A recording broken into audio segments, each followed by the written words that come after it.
Hello my people, it's my birthday, it's my birthday, it's my birthday. So నా birthday అని చెప్పి శ్రీ నా friends అందరితో కలిసి ఇలా డెకరేట్ చేసింది. నాకైతే చాలా ఎమోషనల్ ఫీల్ అయ్యాను నేను అది చూసి. కాకపోతే ఎమోషన్స్ని వెతుక్కోవద్దు, అన్నీ ఇన్సైడ్. నా ఓల్డ్ మెమరీస్ అన్నీ కలెక్ట్ చేసి డెకోర్లో యూస్ చేశారు. And I feel so blessed and seen for that. ఒక్కొక్క ఫోటోకి ఒక్కొక్క బ్యాక్ స్టోరీ ఉంది.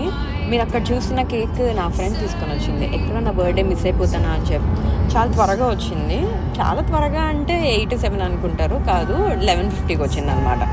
గిఫ్ట్స్ అండ్ బర్త్డే కార్డ్స్ ఇచ్చారు. నాకు గిఫ్ట్స్ కంటే కూడా బర్త్డే కార్డ్స్ చదవడం అంటే చాలా ఇంట్రెస్ట్. సో మా బాండ్ని వాళ్ళు ఎలా వర్డ్స్లో డిఫైన్ చేస్తున్నారు అనే నాకు క్యూరియాసిటీ ఎక్కువ అనమాట. అక్కడున్న ఫ్లవర్స్ అన్నీ నా ఫ్రెండ్స్ అండ్ నా సిస్టర్ నుంచి ఇదిగో పువ్వు నువ్వే నా లవ్ అన్నట్లు ఇన్ని ఫ్లవర్స్ ఇచ్చారు. That's all for today. See you in my next vlog. Bye bye.